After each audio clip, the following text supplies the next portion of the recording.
Hello, today we are going to learn how to make a hand towel. It's hard to get this full guy in the frame, but this is kind of what it looks like from bottom to top. This little guy here is really good to then be able to put it on like your stove or on a towel rack. But we're gonna learn how to make one of these bad boys. So some things that you will need is you'll need a button eventually, and then just a piece of thread and a regular needle. So a regular needle that looks kind of like, here's my little chicken friend, kind of like this.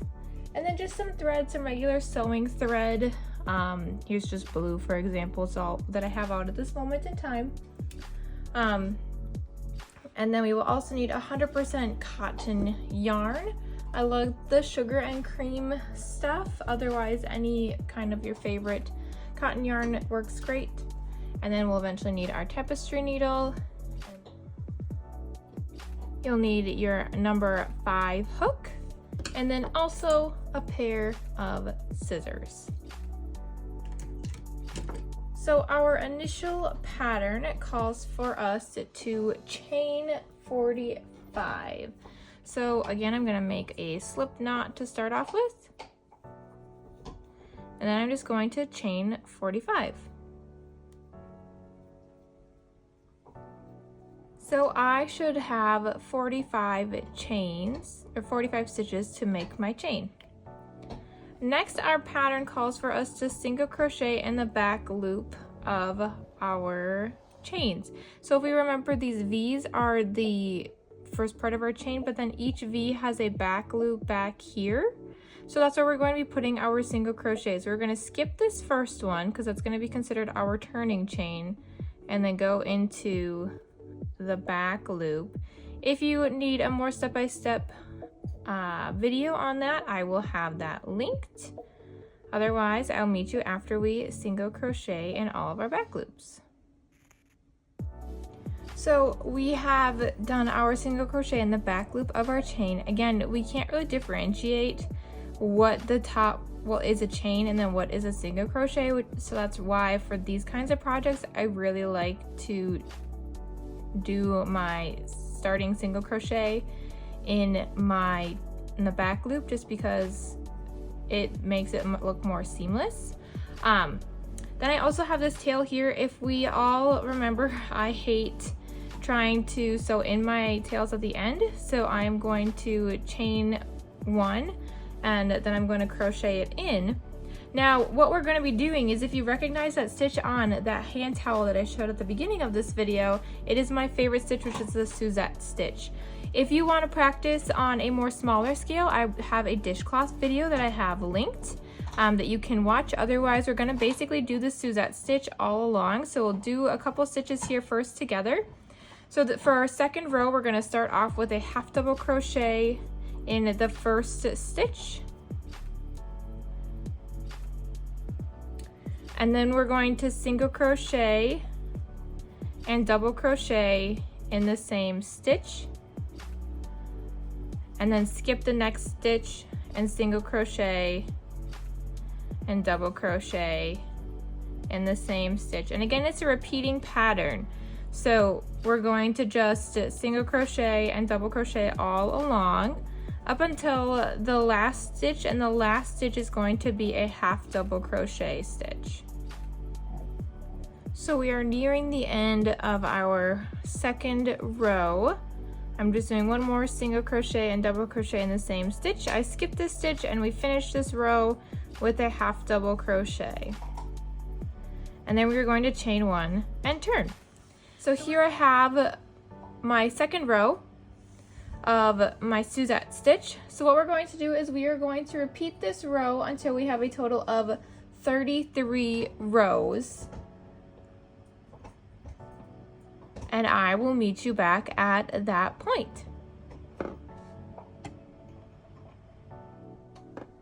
All right, so you should have a total of 33 rows with our Suzette stitch for our hand towel. Our next row says to half double crochet, decrease around. So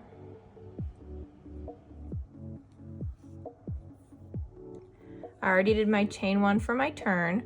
So a half double crochet decrease, I'm going to wrap around with the 1 loop on my hook to start off with, just like we would do a normal half double crochet. I'm going to insert my hook into the next stitch, grab a loop and pull through, and then insert my hook into the next stitch and grab a loop and pull through. So I should have 4 loops on my hook. If it was a normal half double crochet, we would just have 3 loops on our hook. I'm going to wrap around and pull through all 4 loops. So 2 stitches turn into 1 stitch. Again, I'm going to wrap around my yarn, insert into the next stitch, wrap around, pull through with 3 loops on my hook, no, we're not wrapping around, insert, wrap around, pull through, so 4 loops on my hook, wrap around and pull through all 4. One more time slowly here, wrap around, so I have 2 loops on my hook, insert, wrap around, pull through, so 3 loops, insert, wrap around, pull through 4 loops, wrap around, pull through all 4. Now the pattern says to do this all the way through the end of this row, so I will meet you at the end of it. All right, we are at the end of our half double crochet decrease row. It says to chain 1 and turn. We should have a total of 22 stitches across. If you do not, please take the time to double check and count if you don't trust yourself. So our next row, 35, says just a half double crochet across. So again, we're going to wrap around, insert, pull up a loop and pull through all 3 loops, and we're just going to do that all the way across.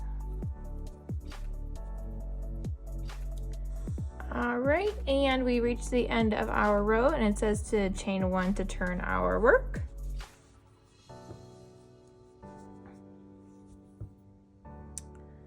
Then it says something a little bit funky here. So for row 36, it first says to half double crochet and then half double crochet decrease. It's in back bracket, so this is a repeating part of the pattern, and we're going to do this 3 times. So I did 1 half double crochet, 1 half double crochet decrease, 1 half double crochet, and then 1 half double crochet decrease, 1 half double crochet, 1 half double crochet decrease, and then it says 2 half double crochet, and then half double crochet decrease, and then half double crochet, and then starts a repeating pattern again of a half double crochet decrease, and then a half double crochet, and repeating that 3 times. So again, we're going to decrease, and then a half double crochet, and then decrease, and then a half double crochet.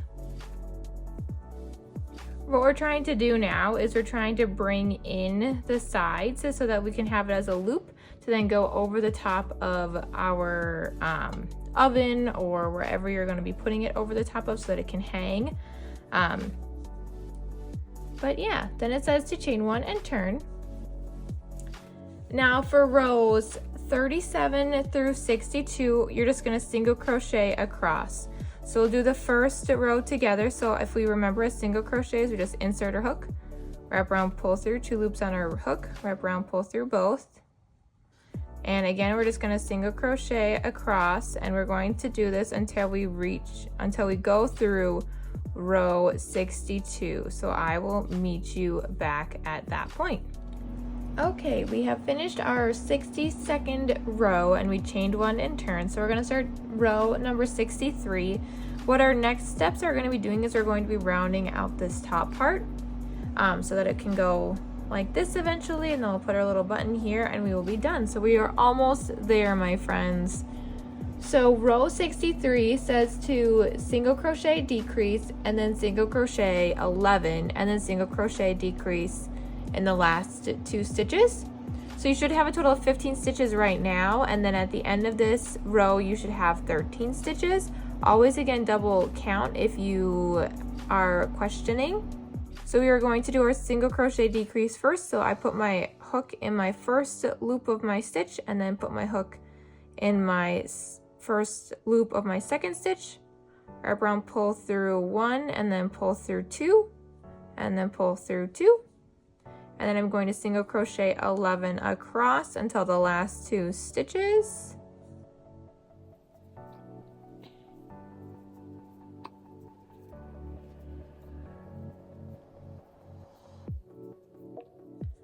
So I've reached my last 2 stitches. I'm going to single crochet decrease again. So I insert in the front loop, insert in the front loop, pull through 1, pull through 2, wrap around, pull through 2, chain 1 and turn.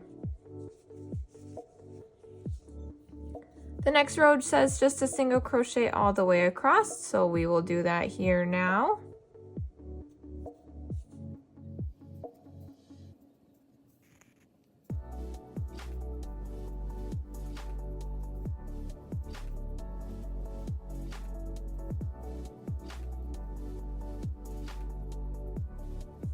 And then we will chain 1 and turn our work. Our next row is to single crochet decrease in the first 2 stitches and then the last 2 stitches and single crochet across again in between. So that would be single crocheting 9 across. So we're going to do our single crochet decrease in the front loop and in the front loop. Pull through 1, pull through 2, pull through 2, single crochet 9.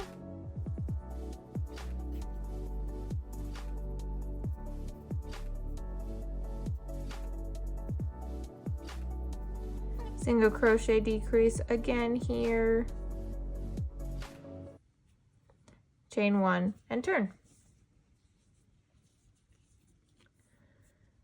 Next row says just a single crochet across. We should have a total of 11 stitches after that last row. So we're just going to single crochet across here.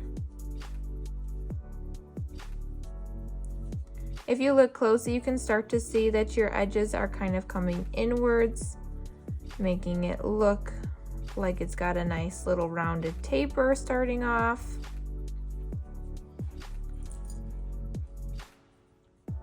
Chain 1 and turn. The next row, we're going to start off with a single crochet decrease.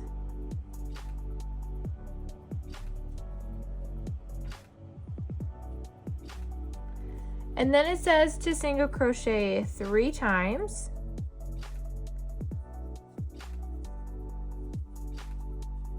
And then it says to chain 1, and we're going to skip this stitch. And then it says to single crochet 3 times. That is where our flap is going to go into for our button once we get to that point. So we can see that there's this little hole here. That's where when we put our work down around our button, it'll hold in place there. Then the last thing it says is to single crochet decrease in the last 2 stitches, chain 1 and turn. So we should have 8 single crochets total and then 1 chain 1. Our next row says to single crochet across and a single crochet in this chain space. So to start off, we're going to single crochet across.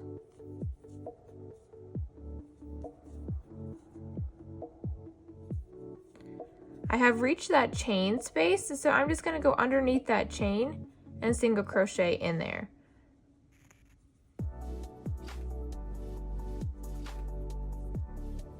And then finishing my single crochet across. Chain 1 and turn. Our last row says to single crochet decrease and then single crochet 5 times and then single crochet decrease. So again, we're going to start off with our single crochet decrease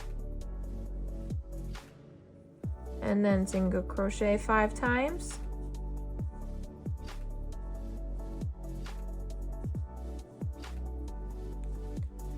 and then single crochet decrease. It does say to fasten off and then weave in our ends, so if you know me, I like to chain 1 just so I can have that nice and tight, and then grab my scissors, cut anywhere. You want to leave a long enough of a tail where you will then be able to sew in this end. We are going to sew this end in right away, just to get it done and over with, because then we will be working on getting our button into place. So if we remember how to fasten or weave our ends in, you're going underneath the stitches themselves.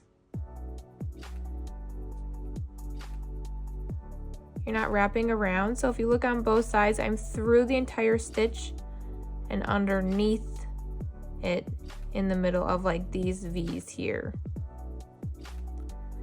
And because this is going to be a used product that is, or heavily used product, excuse me, I am going to weave it back through the opposite way as well. So we'll just pull through here. And then I'm just going to make my way down to the next row. There isn't really a rhyme or reason for weaving in your ends. The more times you weave it back down and through different rows, the more secure it will end up being. You just want to try to make sure that you're kind of hiding it through as well, so you're not just seeing this random piece of string hanging out there. So this is my chain space, so I don't really want to go back through this way, if that makes sense, because then I'll be going through my chain, and I don't want to do that because I want to make sure that I can put my button and wrap it around my button perfectly fine. So I'll go backwards the other way. And again, we can double check on both sides. To me, that looks good enough. So I will take my scissors and clip off this part. And here we have our dishcloth. Can't really see it all the way through, but we're missing a piece. We're missing our button. So let's go get our button, our thread, and then our threading needle. So in terms of a button, you can choose any button that you so choose. I have a stockpile. I do like the buttons that look a little bit like this on the back side. I feel like that then the loop can go around it much easier and nicer. And then I'm just using a regular sewing thread that I just have on hand. And then I just have a regular sewing needle. So our pattern says that we can sew the button flap in stitch 8 of row 42. I kind of guesstimate as well of where I want to place this. It kind of depends on my loop, how tight my tension was throughout my project and things like that. But I like to put it somewhere around here-ish. And so if we think about it, this is 15 stitches. So we want to find the middle of those stitches. So 1, 2, 3, 4, 5, 6, 7, 8. I'm probably going to put it right up in this stitch right here. So what I'm going to do is I'm going to put my needle in between or underneath this stitch here in that V's. I'm going to pull it up. I'm not going to pull it all the way through. I want to leave a tail here because I'm going to end up tying a knot. So then I take my needle again. I'm going to put it underneath and through the holes of my button.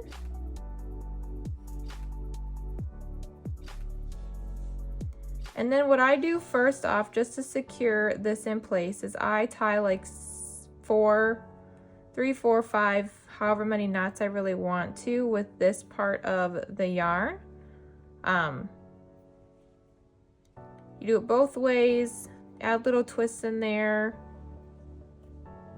Just trying to make that secure there.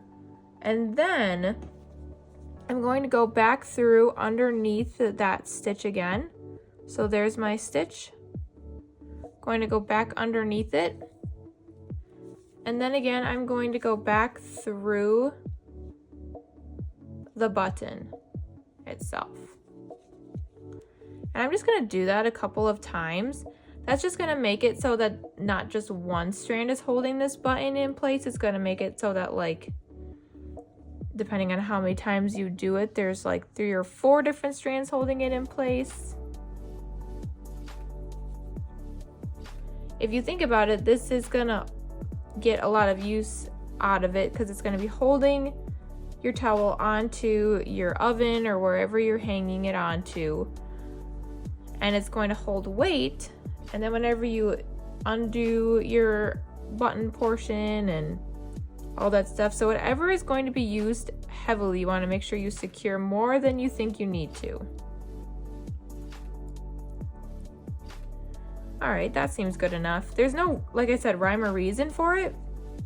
I just kind of guess and I take a look. So if we see it's pretty thick there, so we should hopefully be good in terms of use. And then I'm gonna knot this guy a whole bunch more again. So really there's no fancy knots that I'm using. I'm just wrapping around and pulling, wrapping around and pulling. Then I'm going to cut these strings so they are the same length. And put them onto my needle. And I'm just going to weave these in, just like how we would normally weave in any of our extra yarn, because I don't want to see this and I don't want it to all of a sudden come undone by cutting it too short.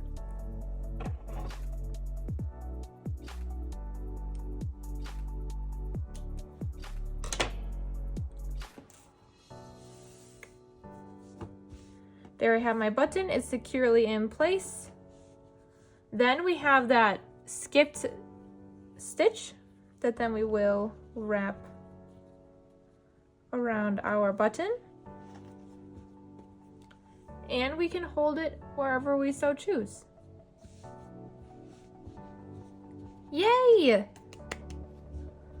So today you have learned how to make a hand towel and sew on a button. You should be so proud of yourself. I know it looks amazing.